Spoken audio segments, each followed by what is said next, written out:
Esse é o desafio. Compreender um pouquinho mais sobre aquilo que de fato nós somos. O que realmente interessa não é a função que desempenhamos neste mundo, mas se nos identificamos com a nossa função de tal forma que ela nos domina e se torna num papel dramatizado por nós próprios.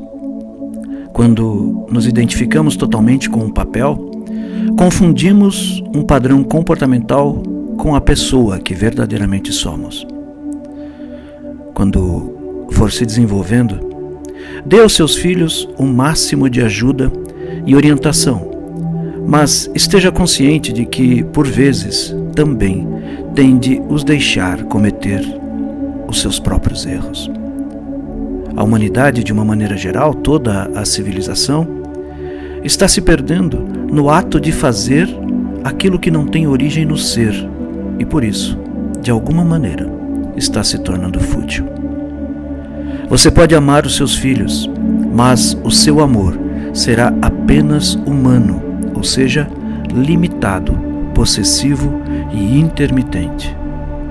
Fazer o que é necessário em cada situação, sem que isso se converta num papel com o qual nos identificamos, é uma lição árdua, é uma lição essencial sobre a arte de viver que todos nós estamos aqui para aprender.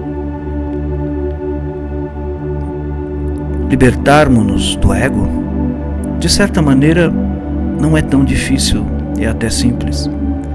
Só precisamos estar conscientes dos nossos pensamentos e emoções, à medida em que eles acontecem, à medida em que eles vão fluindo. E quando o pensamento muda para a consciência, é possível constatar que existe uma inteligência muito maior do que a própria esperteza do ego que começa a operar em nossa vida.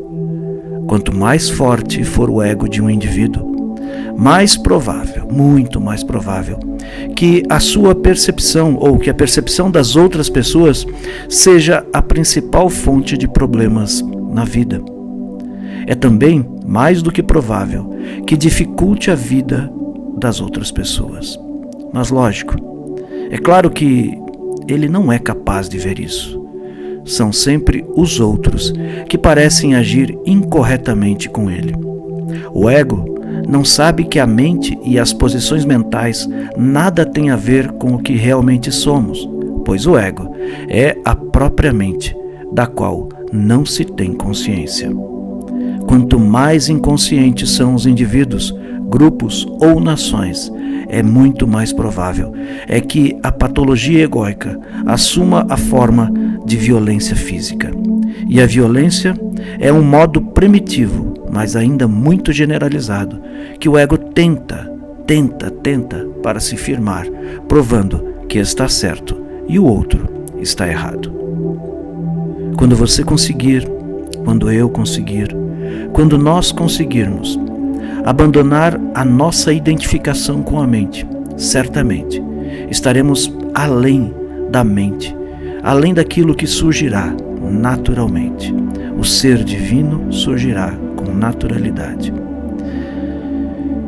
Pode ser um pouco penoso às vezes despertar de repente e constatar que o coletivo, que o mundo, com aquilo que nós nos identificávamos até então e para o qual nós trabalhávamos, na realidade é uma loucura.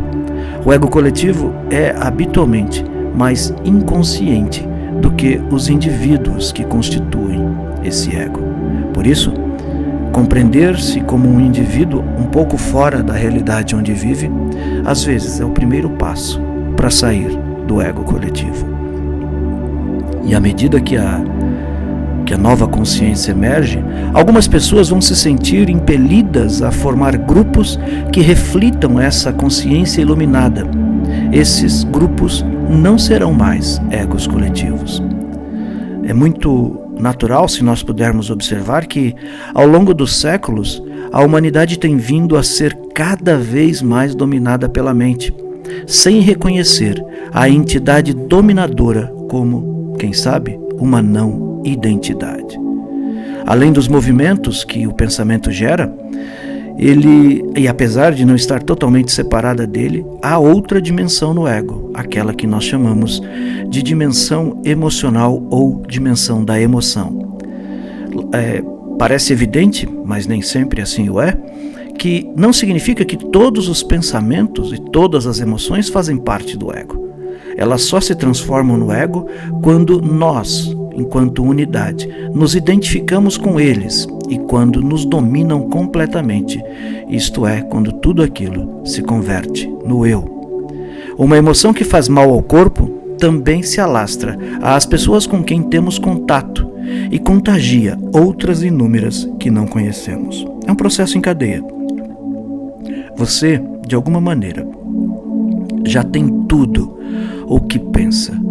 E por mais que você ache que o mundo não está a lhe dar as coisas, a entregar aquilo que você acha que merece, você precisa compreender que você já tem tudo.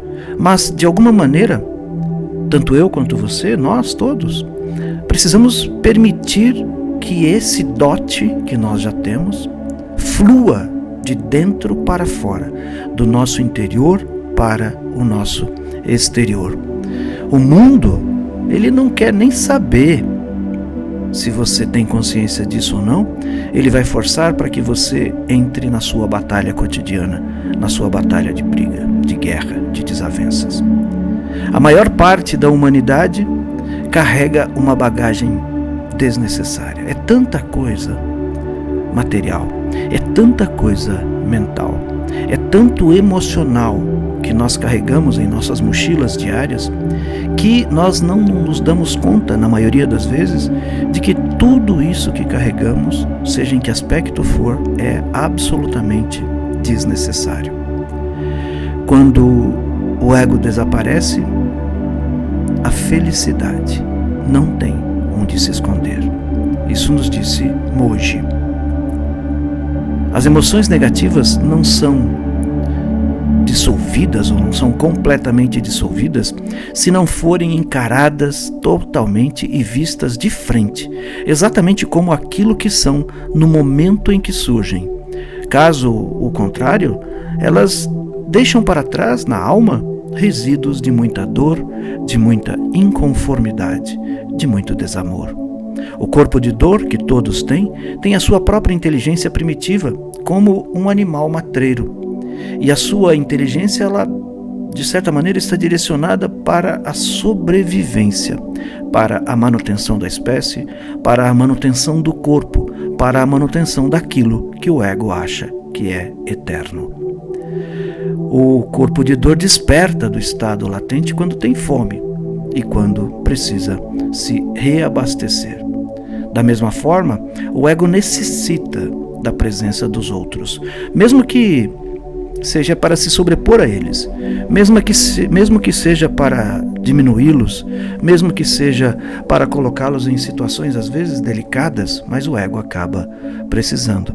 O ser que tem uma autoestima mais aprofundada, ele basicamente não tem tanta necessidade do outro quanto o ego precisa. Todos os pensamentos, e você já sentiu isso no seu dia a dia, assim como eu, são energia e podem tomar forma. E o corpo de dor alimenta-se desta energia dos nossos pensamentos. É um processo contínuo, não para. Ele avança através dos pensamentos, gerando dor, a dor gera pensamento, o pensamento gera dor, a dor gera pensamento e vira literalmente um círculo vicioso interminável, melhor dizer, é inescapável, interminável. Isso continua até que se tenha consciência disso e quebre esse círculo. Ramdas, ele diz uma vez que se você pensa que é muito iluminado, experimenta passar uma semana com os teus pais, depois que você já saiu da casa deles. É nesse momento que você vai se pôr a questionar o nível de iluminação que você atingiu. Porque se você adulto já é, e de casa você já saiu, você começará a ver os seus pais com os defeitos que antes talvez você não os visse. Aquilo que percebemos com naturalidade como matéria física é energia que vibra com movimento contínuo, às vezes com maior ou menor frequência. Se nós buscarmos a companhia de outras pessoas, o ego e o corpo, de alguma maneira, ele vai buscar provocar essas pessoas, ele vai tentar colocar o outro contra você e você contra o outro, principalmente naquelas relações mais próximas de irmãos, de parentes, de esposa, de marido, de companheiros, enfim. E se o ego não for sucedido na primeira vez, como a expectativa do corpo de dor é manter esta dualidade, ele vai tentar novas vezes, ou tantas vezes quantas forem necessárias. É pura emoção à procura de mais emoção. Imagine uma discussão, como ela começa, é um processo de retroalimentação contínua e alguém ou algum dos 2 ou 3 ou 4 ou quantas pessoas estiverem envolvidas neste processo, nesta discussão, eles vão precisar obrigatoriamente parar em algum momento. Alguém precisa causar uma reflexão, estancar esta emoção para que se tenha um conhecimento de sabedoria sobre ela. O corpo de dor, nas palavras de Eckhart Tolle, ele vive através de nós, dos nossos corpos, né, fazendo-se passar por nós, pela nossa essência, mas de fato não é. O corpo de dor, ele ilude, a emoção ilude, ela toma uma certa dimensão, fazendo com que cada um de nós nos coloquemos numa condição de proprietários daquilo que não somos, por exemplo, o nosso próprio corpo. Se você diz que é dono do seu corpo, lamento informar-lhe, mas é uma ilusão isso.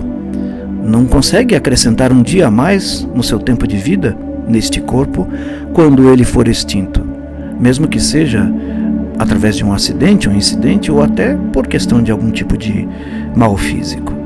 Então, não se iluda, o seu ego, o seu corpo, ele tenta se apossar daquilo que ele não tem para justificar a sua presença no mundo.